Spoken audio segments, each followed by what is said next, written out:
Well, I've been having a tough time dealing with finances because I've got to the point where I don't have enough to pay my bills, and I'm trying to maintain my peace throughout all of this. You know, Brian, that's a lot more than just what you're saying about it is a lot more than just that it is an illusion. When Brother tells us that the only thing that we ever really need to do is to learn to tell the difference between what is truth and what is illusion, there is so much more in that statement. The world is nothing more than a state of mind. Pure and simple, that's all it is.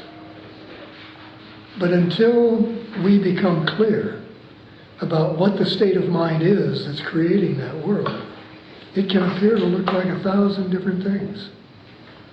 It can appear to look like you are having difficulty with money, or I am having difficulty breathing, or somebody else is having a different kind of difficulty. If we really knew, if we really were convinced that it was only our state of mind that was creating an experience for us, number one. Number two, if we further then recognized that the perception that we were calling a state of mind,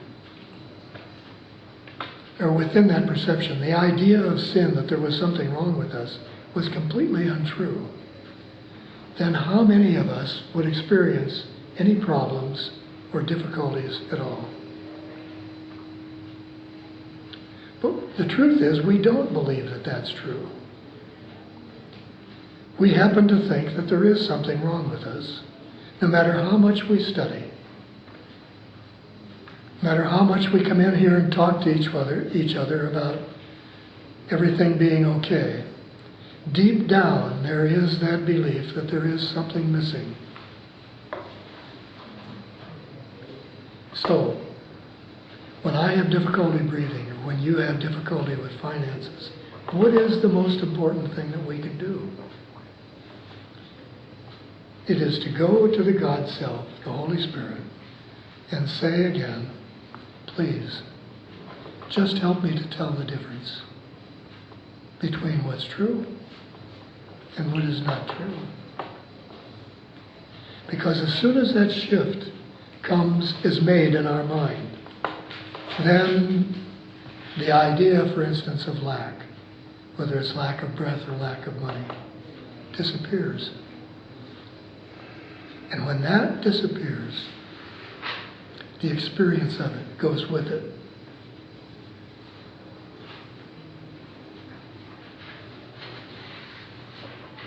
See, this is what Brother means when he tells us that it is the practice of what we learn that changes our belief.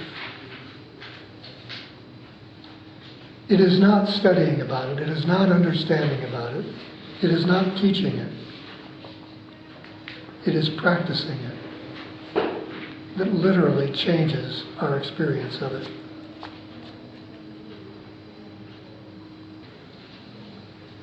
It really is hard to change our belief.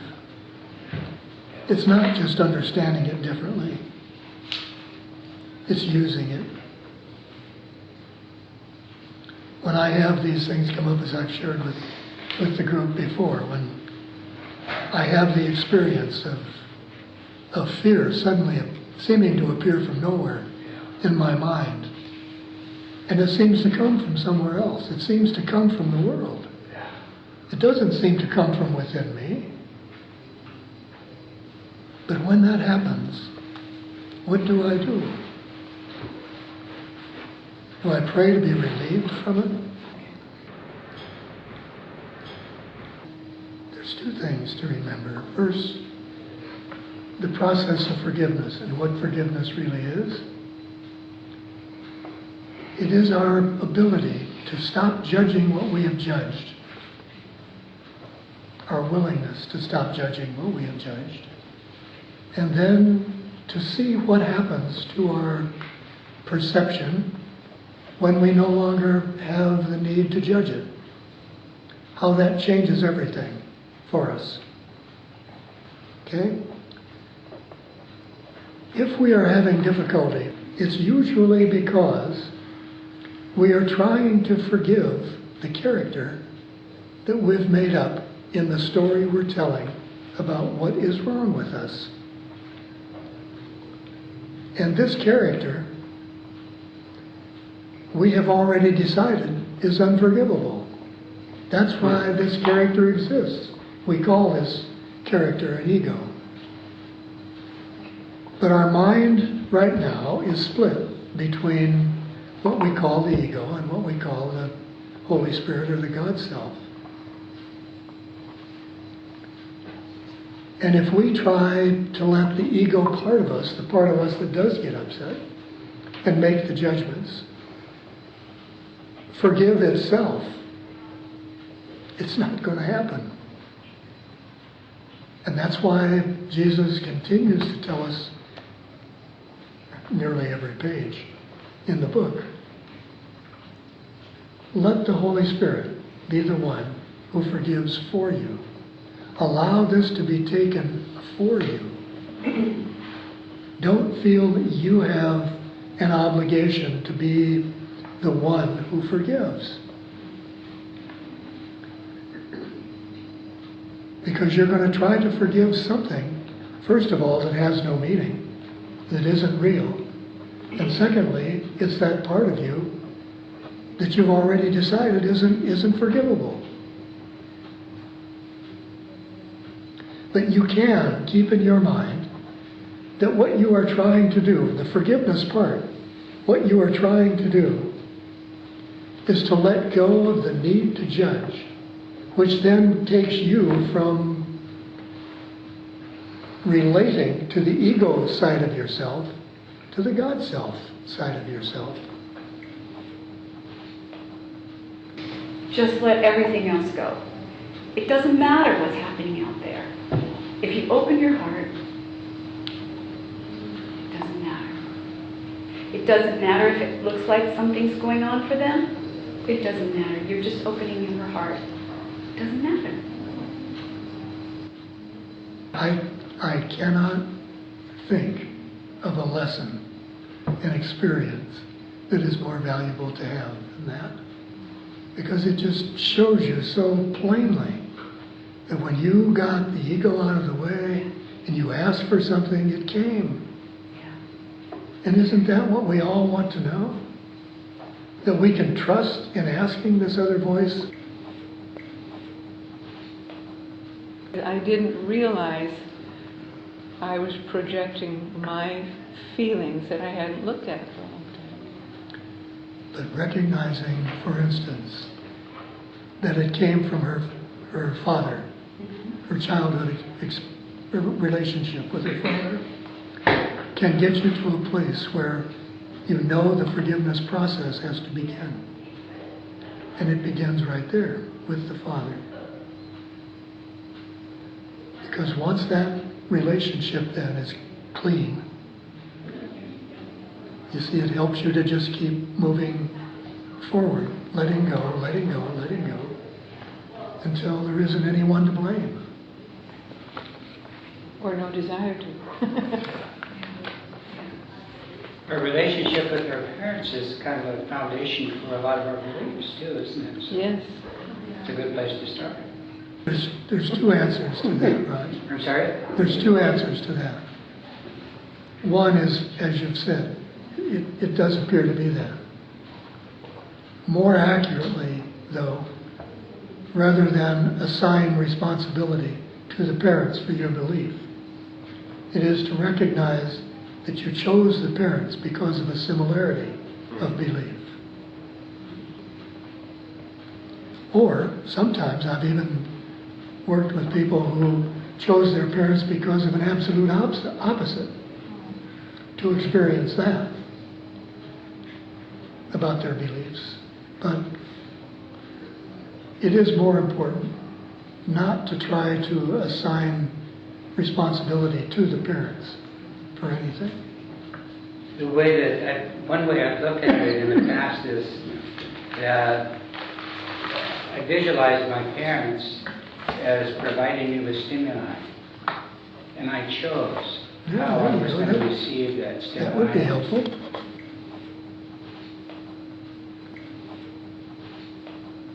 We're only defensive about what we do think is true About us. about us. So if somebody criticizes us and we know it's not true, I mean, somebody could come up to you and say, you know, that's really ugly green hair. You think, yeah, well, right. If you think my hair's green, it probably is ugly. No big thing. Wouldn't bother you a bit.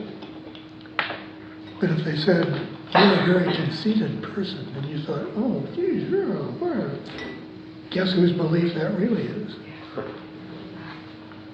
Well, as soon as you're defensive, you're adding more power to the truth of it. Yes. Because if it wasn't true, why would you defend yourself?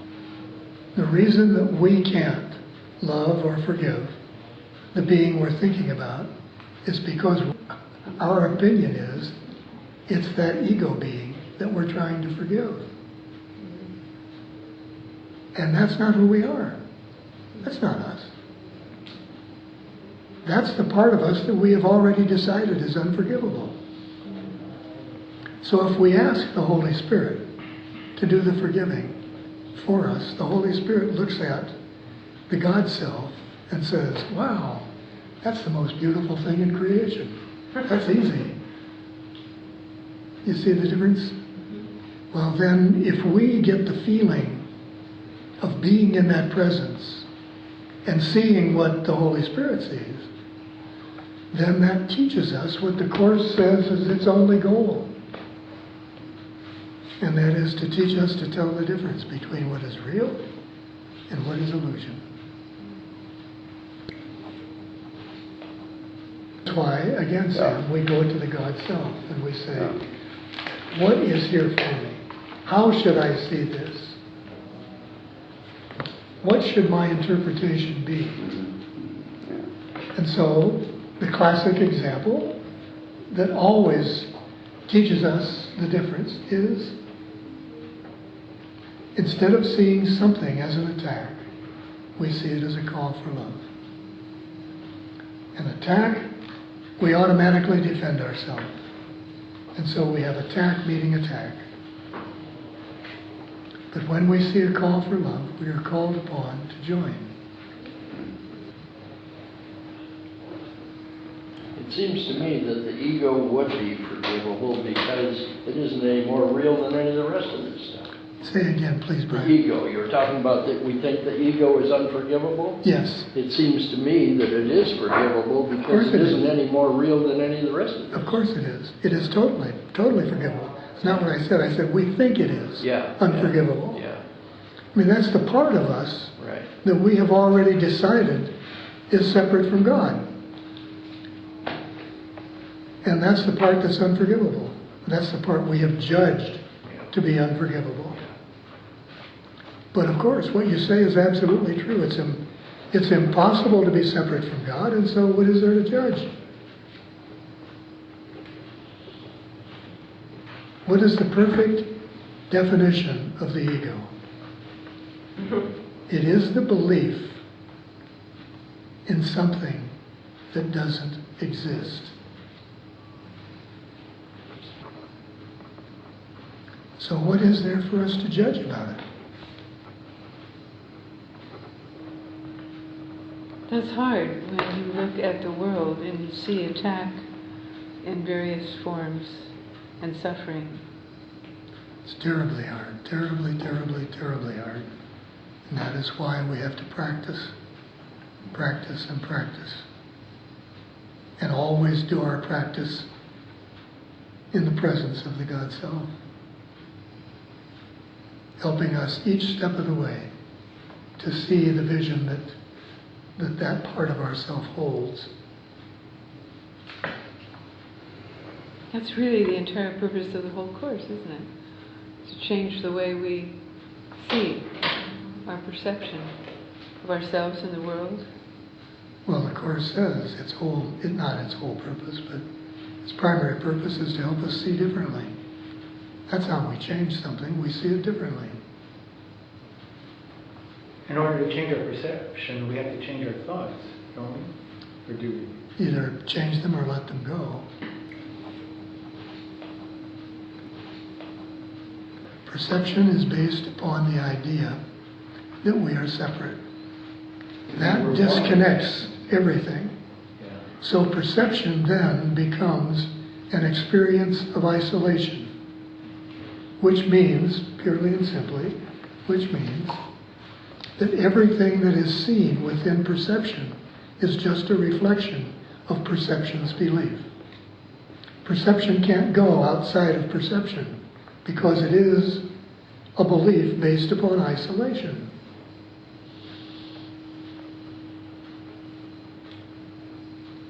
And that's why God said, maybe it'd be a good idea if I put another thought in our mind, this thought we call the Holy Spirit, which allows us to see something differently, allows us to have a different vision outside of the boundaries of perception.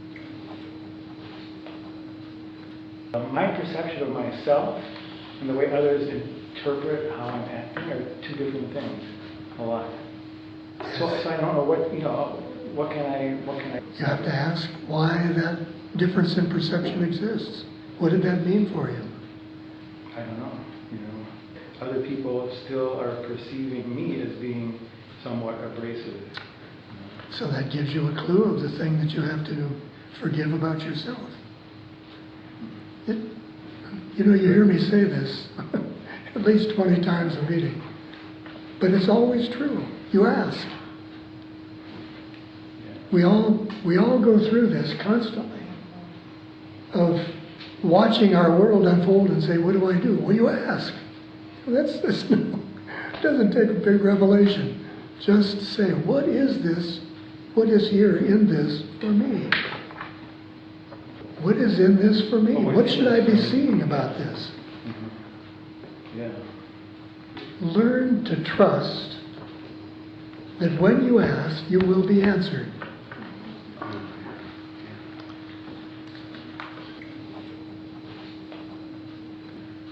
What if, because you see you're going in a direction there's no answer. What if you were the receptor of his call for love?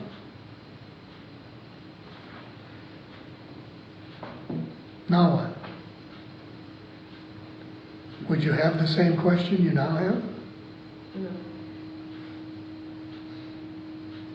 You would know exactly what to do when you perceive that you have been asked to love someone. We are confused when we think we are asked to defend ourselves against attack.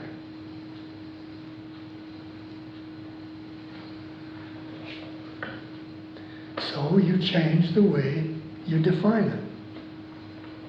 You learn the process of hearing differently. All of us here are trying to come to the conclusion that we are not the ego. We are the God self. That's who we are. Yeah.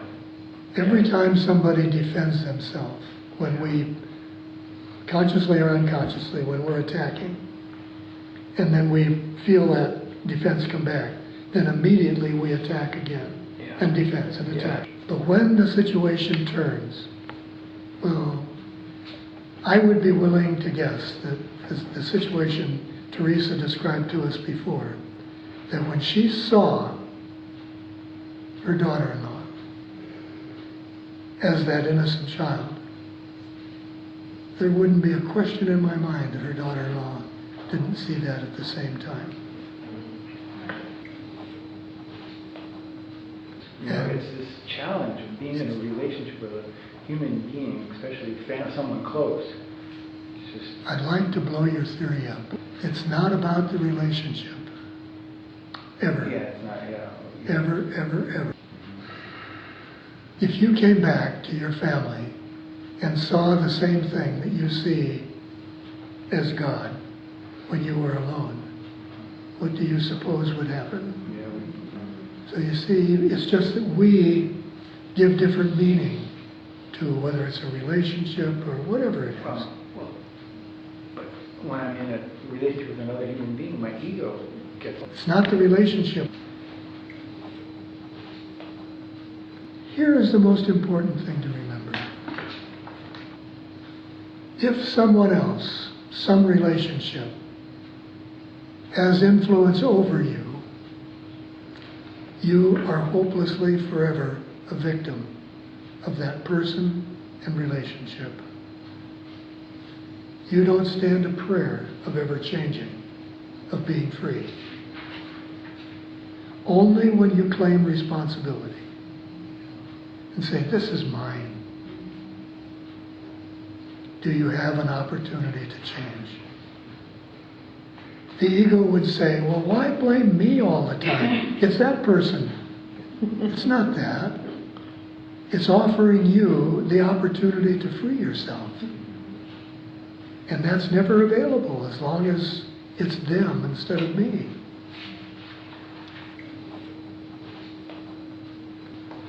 Is it possible to make any headway at all in solitary? Yes. Yes, it is. But it takes one whole heck of a lot longer. Because the relationship issues then, the practice then, becomes a kind of practice that we as human beings can't relate to as thoroughly, as closely, because it's all done inwardly. And we don't relate to that inward presence like we relate to one another. I mean, we can all very easily relate, as you were saying, Denny, when suddenly someone seems to be in your face. Wow, that's very plain. It's not as plain when you're doing this on in an inward space, but you can do it.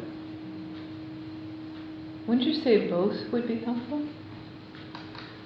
Both are necessary. Yeah. In other words, there have been a lot of stories about gurus who have spent 20 years in a cave. And so Brother tells us, or I asked Brother, should I be off in a cave somewhere? And he said, no, that's not what you relate to most easily. You relate to being with people. You relate to experiences coming back at you. And so that's the best way for you to learn. And what does he tell us in the Course? He says one of the primary advantages, there are many ways, but the primary advantage to this one, it'll save you time. Because this teaches you how to take the world that you see and use it as the learning tool to see a different world. And you get more And a different opportunities. self. Pardon me? You get more opportunities. We get plenty. Yeah. Yeah. So would it be safe to say that if you spend a lot of time in solitude and you wonder if you reached this improvement, you'd find out very shortly when you reintroduced yourself to I think that was Denny's illustration.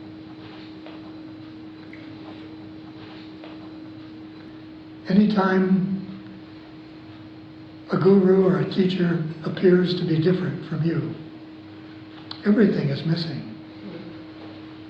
There is nothing true about that relationship. So there's nothing true that can come from it.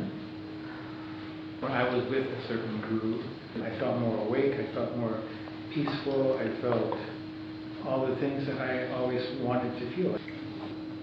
He was then not holding a vision of himself being exalted over you. No, not at all. But he did say use me as a bridge. We're all doing that for one another. That's what Jesus offers Yeah. here. Is that whenever any two or more come together? Is that what you're saying? Yeah, the To each other? reason that's always Okay. important, Sam, is Yeah. because, as I said before, the one thing that we're all trying to do is get over the idea that we're separate.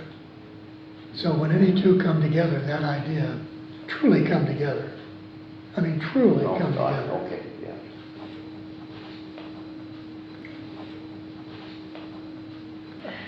Well, would we choose to be reborn Yeah. if we knew that it was impossible to die? It would be irrelevant, wouldn't it? The Course never really directly speaks of reincarnation, but you will get the impression from reading a lot of different things, this is one of them, that we come around and go around and come around and go around until we finally decide there's nothing left for us to get from this kind of belief experience. Well, he tells us that we take the same thought and recycle it over and over and over again until we finally let that thought, that single thought, go. Seems to me that recycling the same thought over and over again is what they're talking about in paragraph 15. And I like that analogy of the projector. It's like I said last week, is that we need to unplug it.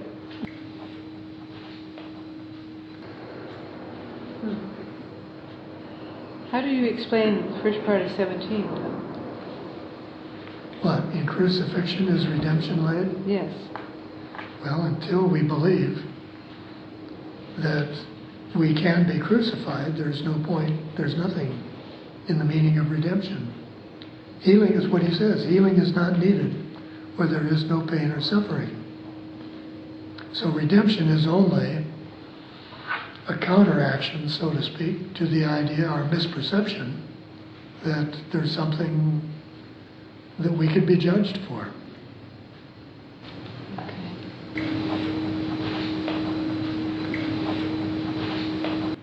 My daughter-in-law sometimes is prone to put things on Facebook that feel very inappropriate. And she attacked another family member on Facebook, and it was pretty brutal. If you don't recognize, first and foremost, that it's only your own perception that you're judging, then everything that seems to happen out here is going to influence everything that you think is happening in here, and it's just the reverse that's true. Okay, are we all clear on that? The world never happens to us. It happens because of us. So as long as I can recognize that who I judge is me, now I have an opportunity to change the judgment. If it is your daughter or a daughter-in-law that you judge, you're stuck with that judgment until, as you put it, she changes. We're not waiting for her to change. Yeah. We're only waiting for us to be able to see differently. Now, the truth is, if we do see something differently, does that mean it's going to change?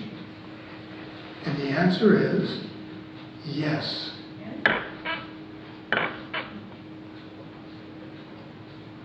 Yes. Okay, we'll go more into that in a little bit. But once you come, as I say, to the conclusion that it's yourself you judge, what were you judging yourself about?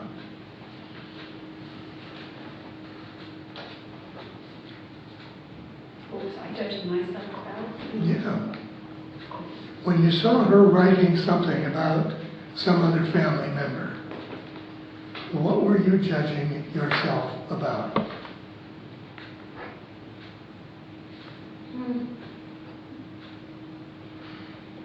I'm not sure, Tom. It felt really uncomfortable. It just felt really uncomfortable to me.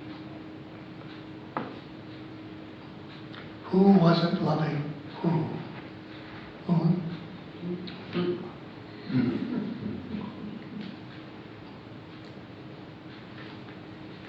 I wasn't loving myself.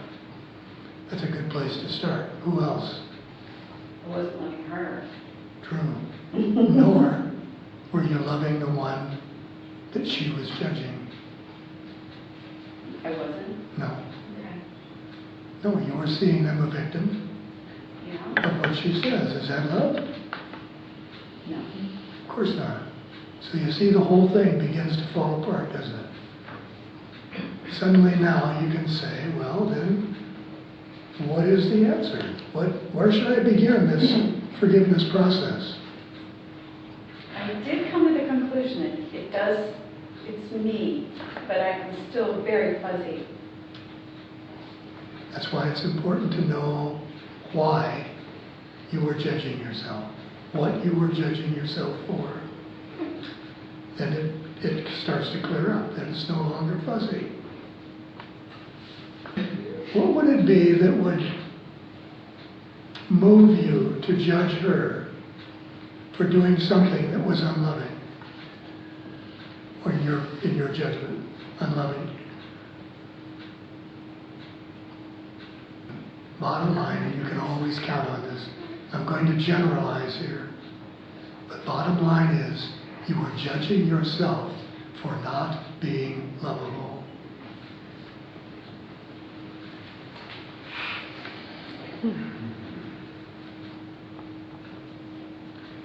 Look, anytime you find yourself in one of those circumstances, and the first thought that comes to your mind is, oh my goodness, how can I teach her that she really is loved? You see, you've changed the dynamic entirely. If you don't come from that place, you're going to unconsciously be saying, oh my goodness, why am I not lovable? Do you see the two options? Either you are asking to show her how she can be loved because you recognize that it's a lack of love, or you are coming from a place of believing that you are unlovable. Those are the two options. The only two. You would feel unloved because you judged her instead of recognizing, in other words, you judged her for what she did instead of recognizing that you had the opportunity to help her find or to help her feel loving about herself. I would have. What was happening in that circumstance? Was there an attack or was there a call for love? Call for love. That was really. So what did you see? I saw an attack. So you created an entire story around an attack. And what can happen as a result of that? Nothing. Not one single thing. And I mean that. I mean nothing bad as well as nothing positive.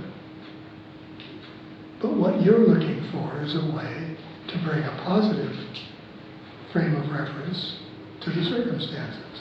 And that is to see a call for love, which means that your first thought is, how can I help her see that she is loved?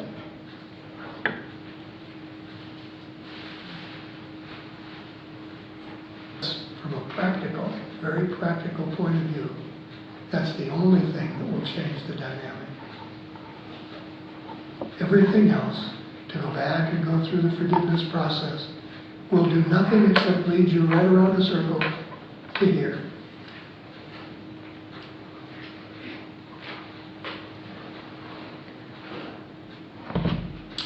It's also good, and this is to help us see that why this is such a perfect solution. Love is such a perfect solution.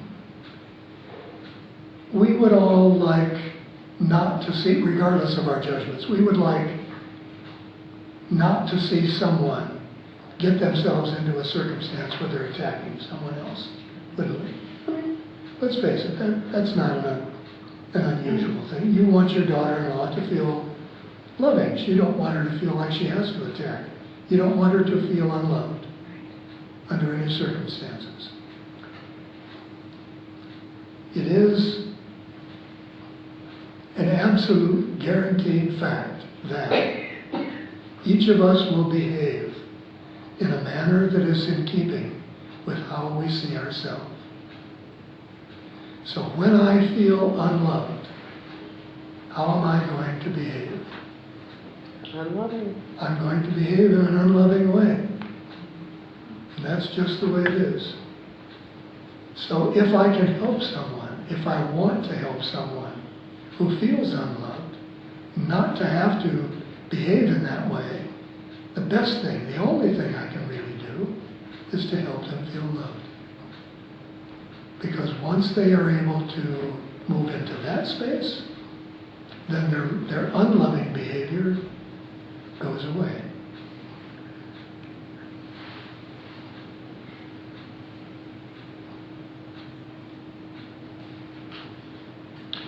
I used to have this constantly talking to the guys in the prison. And the warden would come up to me, because he used to listen, but he wouldn't ever tell me. But he would listen, he would come up to me later and talk about, how can you do this and this and this? And I don't know if he ever finally came to that conclusion, but that was what I always had to tell him. If you want these people, if you want to lower what they call their rate of recidivism, if you want to lower that, help them to feel good about themselves, not more guilty. You encourage somebody to recognize how bad they are, and you think that's going to keep them from coming back? It won't. The worse they feel, the more guilty they feel, the more guilty they will behave. So from a very practical point of view, helping her helps you, helps everyone. Seeing an attack helps no one. Lisa, Yes. how do you feel now after listening to what I said?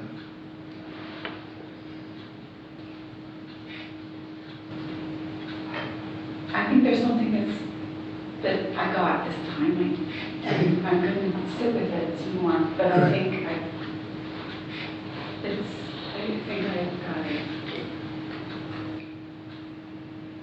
Every opportunity of that nature is an opportunity to help us look inside and see what we have judged wrong with us. But we never see that as long as we're trying to figure out what's going on with someone else.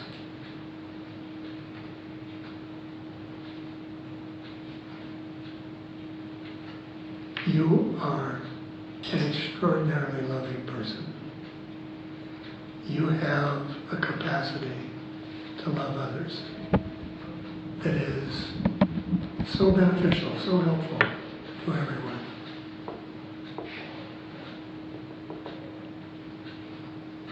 It would be exceedingly helpful to your daughter-in-law as well.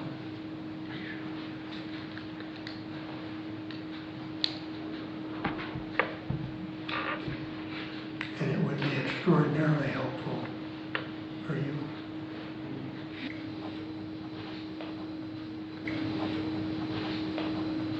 But what about that in-between state where I'm hurt? Like, say if it was directly at Teresa, say it was hurtful.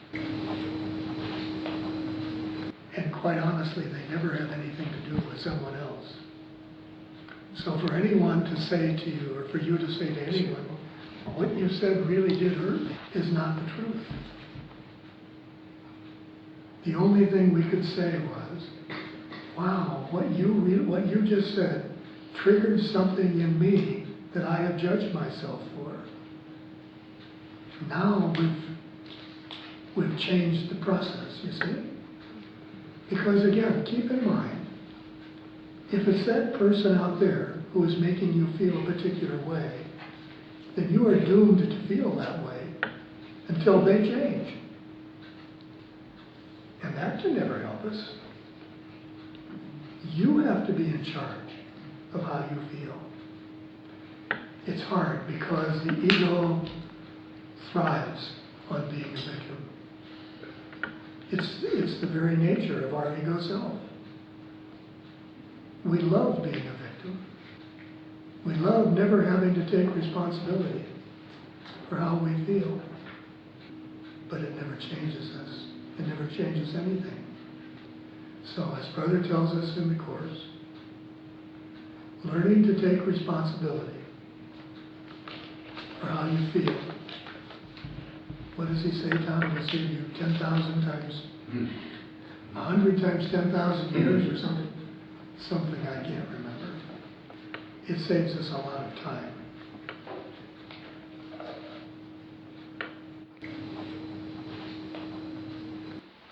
But what happens when you get in that intense, crazy insanity and you want help but you can't ask for it in any kind of a loving way? You're just so ticked off. Well, I remember what Brother told me once when I was throwing a hissy fit. Yes. He said, it would be very helpful for you to be reminded that you only ever have two choices about how to feel. One is that you can be aware of the love of God, or the other is nothing's happening. So when I go through those days, and I can guarantee you I do, in truth, nothing is happening. Mind, the consciousness of the ego, is always going to be going through a funk of one nature or another. That is its nature. It will never be at peace. Yeah. So why am I surprised when days come up when the conflict seems to be, what, exaggerated? That's all. But it's nothing new. It's nothing new. And it's important for us to remember that, because that's a part of what he tries to teach us, that he says is so vital for us to remember. And that is, there are no distinctions to be drawn between the stories that the ego tells. They're all the same. So, do I look then for some kind of solace or peace within the ego's perception? When the ego is not throwing a hissy fit, do I become satisfied and say, well then, now things are okay? Or do I just realize this is another version of nothing happening? Could we apply that to the really awful things that are happening in the world at different times? Well, let's hope so. To say, That's the whole point in recognizing that everything like this is the same. Whether it's a really bad day, and incidentally, I had one this morning. I woke up with it. My mind was just going through all kinds of crud. It takes you a while. You just kind of reel back from it and finally say, wait a minute. And when you say sarcastically, you know what, honey, it's okay. However you do it. Because what you are doing, in truth, what you are doing is acknowledging that there is another way. And when you do that, then eventually things must change. Why do I keep doing this? Why am I even here in this body? That's the message you're supposed to get. Everybody needs to get that message. And we all do. It just depends on how frequently and how intense. But that's what this is about. It's teaching us that there is nothing here that we want.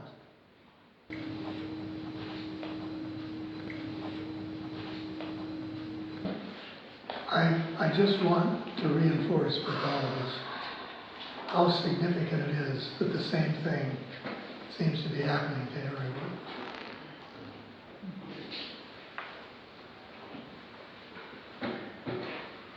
This is not an isolated case with you or with me or what's going on. This is consciousness expressing itself in two ways. The first way is the exaggerated ego conflict. But the second way is that within the consciousness, this God self that we all are, is becoming more dominant because we are turning to it and bringing it through into the clarity of the consciousness at a greater rate. So, two things to do. The first thing is to recognize there's nothing really out of the ordinary happening. This is just the way it is in the ego's consciousness. This is just the way what is normal. And the second thing is go to the feeling of anyone in this room or anyone that you know who is seeking the peace and the love of God. In addition to the God self, go there and be with them and ask them to be with you. I will guarantee you one thing that I have discovered.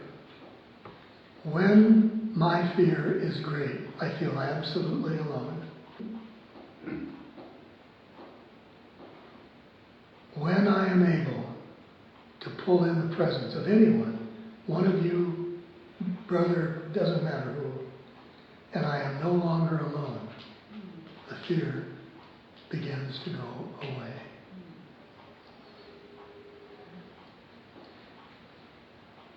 Fear and guilt and separateness are all parts of the same feeling. You know what fear is, incidentally? And this would help explain this. Fear is the fear that you cannot be loved. And when you bring someone else in to your presence, that offsets that sense of being unloved.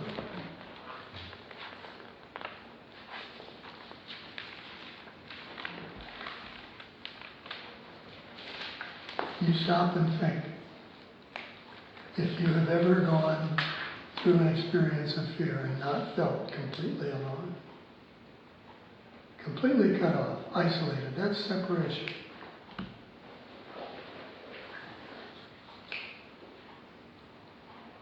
But you will deny the reality of that as you reach out. You reach out to take someone else in with you, because that is your acknowledgement that you are willing to love them and to be loved by them.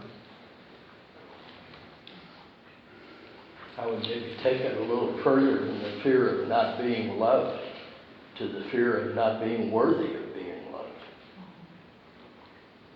That's usually the ego's rationale, isn't it? Yeah. And it begins to point out to you all of the reasons.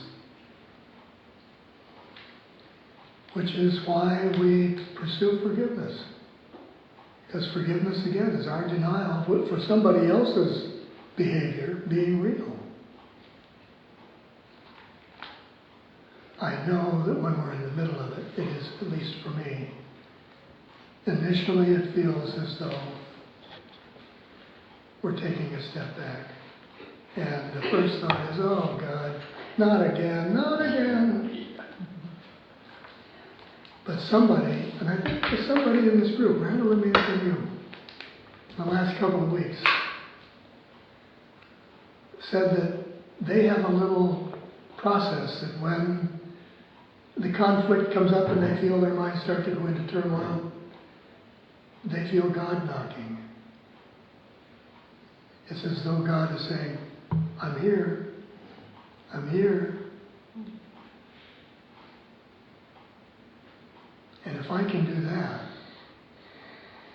what a big change. How quickly that begins to allow me to see the whole thing in quite a different way. You know, there's a lot of acronyms for the word fear. I won't go through all of them that I know, but the one that seems to be making more sense to me these days, every day, is forgetting everything's all right. Everything's all right. I don't need to get upset about it. I'm not in charge. That's the good news. That's the very good news. Yeah. when you begin with the thought, the possibility that there's a problem, then the ego suddenly has full right to try to come up with a solution. The truth is, there is no problem. So the source of the problem is in my perception that believes there's a problem. If I did not see an issue to be dealt with, would there be an issue to deal with? See, we always are tempted to begin with the ego's perception, presuming that it's true, and then to find a way to adjust to it, to compensate for it, to let it go, to do something with it. But healing itself is the recognition that it's impossible for there to be sickness. In a broader scale, healing is the recognition that nothing can go wrong. And for us to adopt that as the vision, for us to see that, and what I've been told is that that is the vision of the God Self. That whenever I begin to feel as though there's something wrong, and I go to Brother and I say, what should I do? And he says, accept this vision. The vision is not how to fix what I think is wrong. It never is. The vision is always, there's nothing wrong. Which immediately negates the value I had placed on my perception. And that's what we were all talking about a few moments ago. What we're all experiencing now is that we're getting tired of this perception.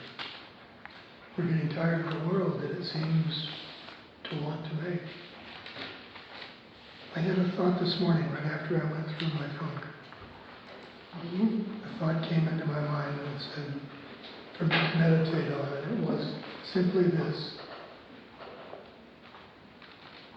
Imagine what it would feel like to be in a state of mind where you had nothing but loving thoughts.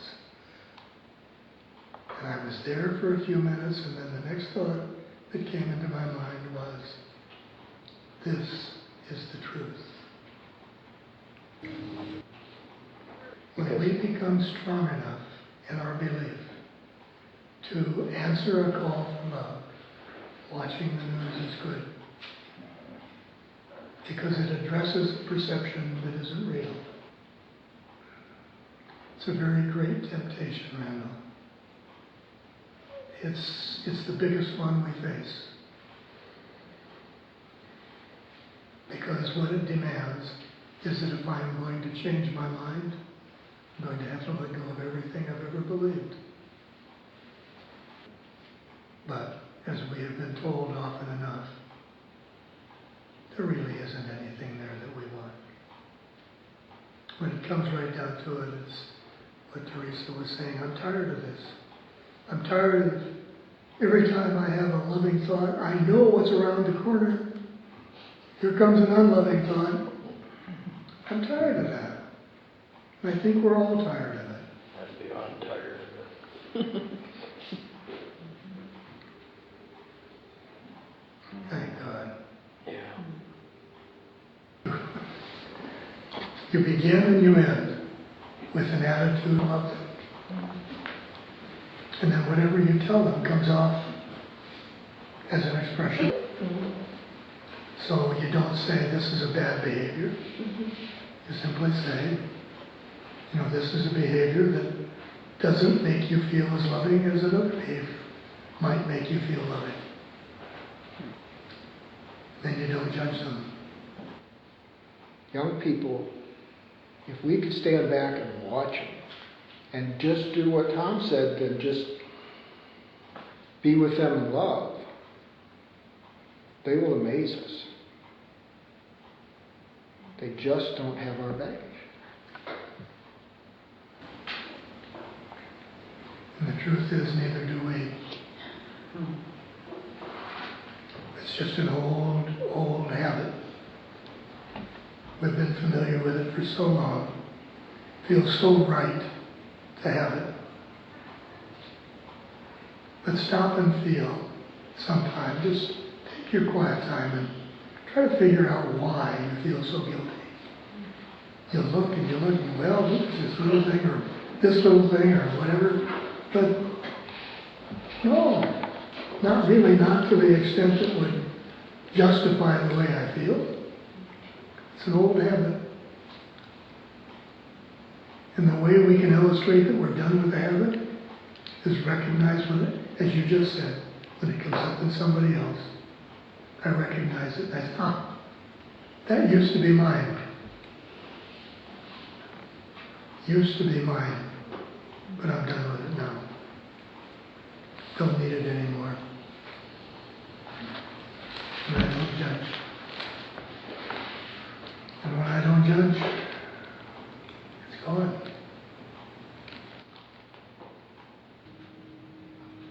Mary Alice, did you have something? Yes, I did. We had another death in our family this weekend. Oh. I consider my daughter-in-law my husband's fiance for 12 years. They were married. They were on their way to her parents' 60th wedding anniversary, and a car turned in front of them, and she was killed. I just wonder, when I get to the other side, if I'm going to feel a sense of loss, like I feel it here for people who have gone. Mm-hmm. And I kind of doubt it. I think the reason we have the sense of loss is because of our own sense of limitation. If we could be aware, as we occasionally are, I know Teresa has been, I have been with people, friends and family who have gone. If we could be aware on a moment-to-moment basis that they were simply existing in another paradigm, I wonder if we would feel such a sense of loss. I don't think I would. So maybe what would really be beneficial for us, instead of mourning their loss, would be to begin to ask how we can experience that presence.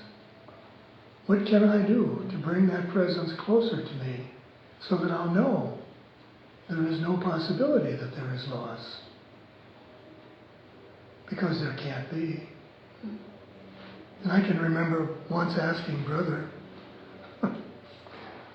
as silly as this may sound, once I got able to hear him better, his voice was clearer and it would come almost any time. I just started wondering one time, because he was so immediately responsive when I would say, "Are you there?" I said, "Where are you?" Again, thinking there was some place that he went and had to come from for us to get together. Yeah. And he said, "Where are you?" So I know that there's no other place to go. It's just a matter of awareness and how we try to tune our awareness to fit our expectations, really. So I always think of that when somebody goes, quote unquote, that rather than mourn the loss, what I need to do is to remind myself that nothing has really happened. Mm-hmm. I think when we love them and we just enjoy being with them so much, that's what we're missing. Exactly. Is there- Exactly. So if I learn to tune into them, if I learn to still be with them, yeah, you know, how do you think that we're together right now? Do you think we're together with our bodies? We're not, because the bodies aren't even alive. The bodies are just mechanisms that function according to our mind's direction. So we're sitting here right now enjoying one another's presence simply because our mind can acknowledge that that presence is with us. So if our mind could acknowledge that we were always together, then why do we experience so much being apart? I don't think we need to be. But the more of us that try to bring that into a reality, the easier it's going to be. Because we're all functioning, as this single consciousness. And as the consciousness itself expands, then we all so-called benefit from it.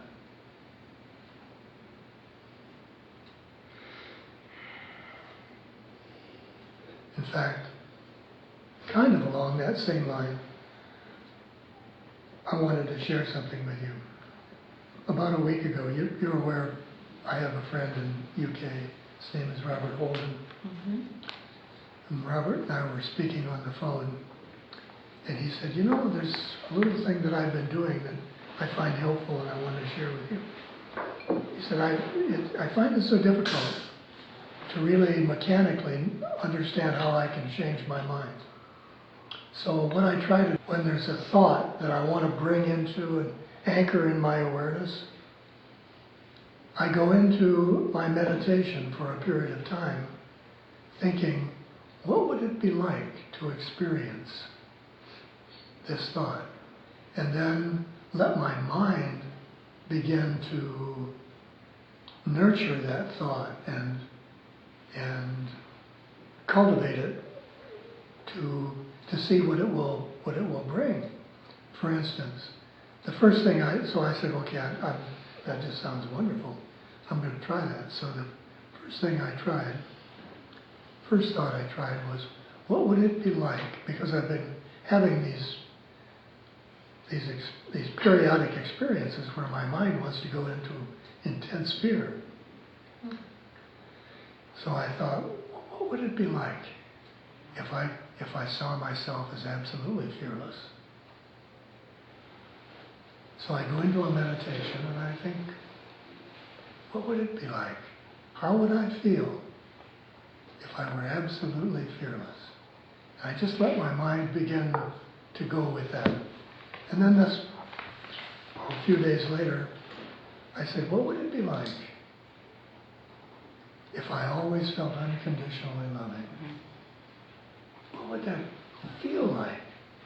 To always know that I was unconditionally loving. And the feelings then that started to come back from that.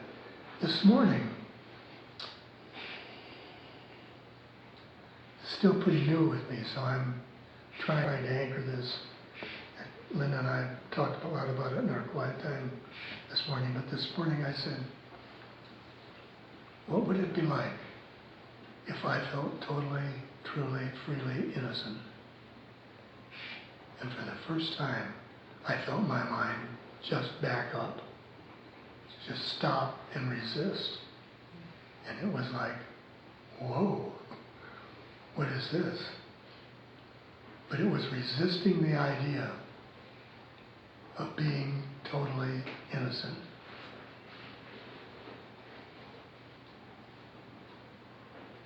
I said, what's this all about? Asking brother, what's this all about? You have arrived at the place where you can now feel the impact of what it means to think that you are separate from God. He said, this is the place.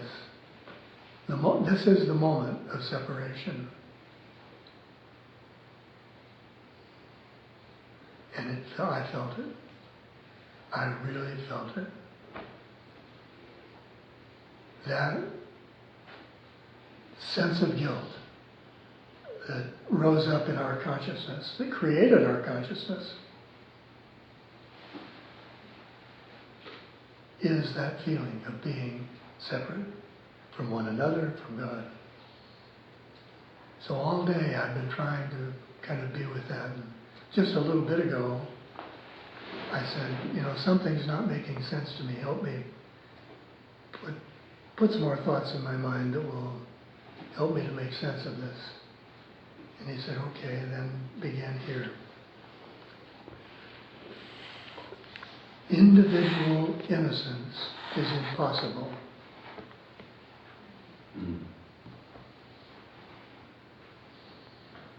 Correspondingly, it is impossible for guilt to exist in oneness.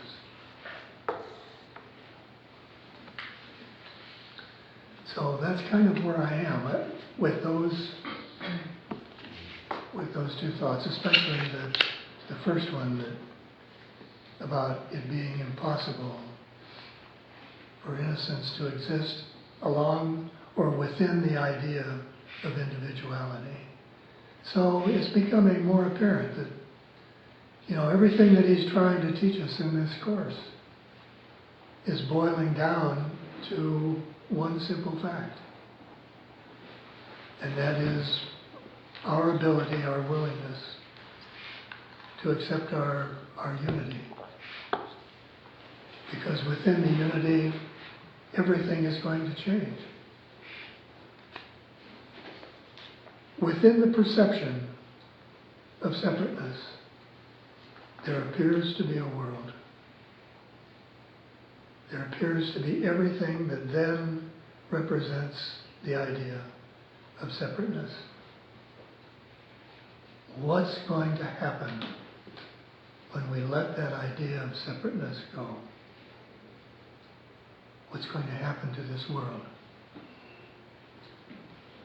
What's going to happen to these bodies? Everything that we now align with and experience as being a part of our reality. It's all conditioned upon that one perception of separateness. All of it.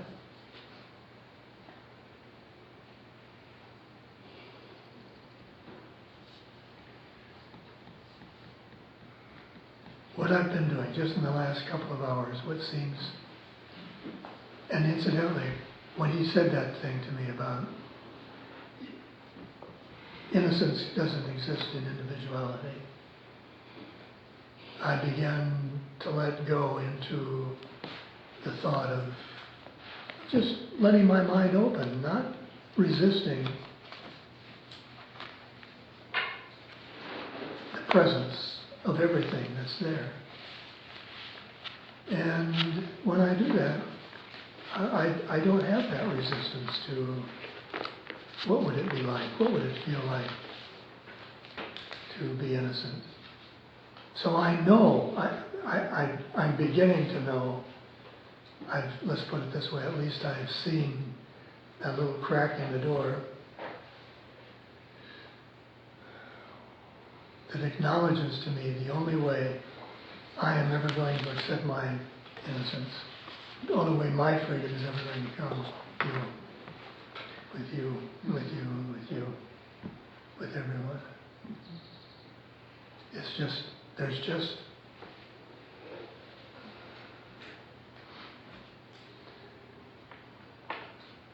there will just be a moment when that idea no longer exists.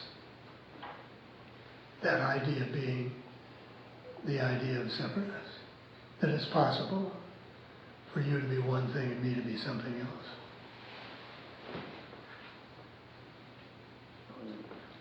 Anyway, I would really invite you to do this exploration. Go into a meditation, and I don't know if you want to do what would it feel like to be totally innocent first, or if you'd like to get a feel for it more beforehand, but we are all going to go there.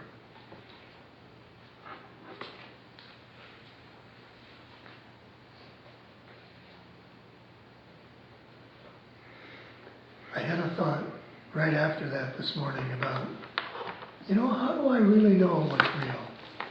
Whether or not oneness exists, or whether or not this is just a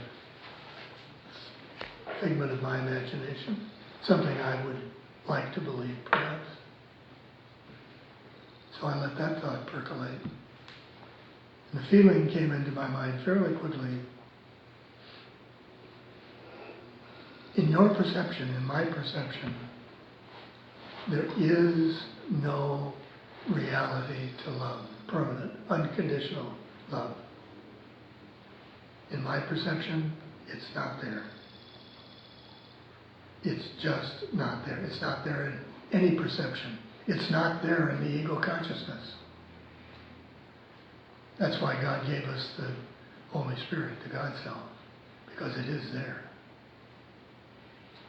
But anyway, that thought came into my mind because love is missing in your perception. There must have been a moment before the thought of separation. There must have been a moment when love was real. And that's, to me, what proves the existence of love, of God, of oneness. Because it's there, it's in my mind. And where did it come from? If I didn't get it somewhere, where did it come from? And why do I want it so much? Why is that one thing if it isn't real? Why is that the thing I yearn for more than anything else?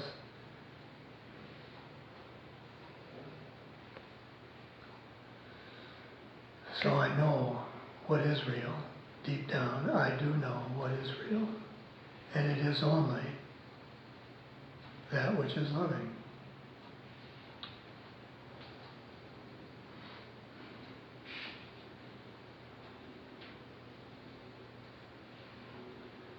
So I think we might be on to kind of the last stages of this thing if we would let ourselves be. Would you like that? Yes. Well, there's only one thing that's really going to let it in, isn't there? And that's us, the one of us, coming together. So when you have your meditation, as I'm going to do, have it with the full embracing of the group. In other words, let's all join. That'll be the easiest because we all have similar desire. We all have the same desire. So let's do that.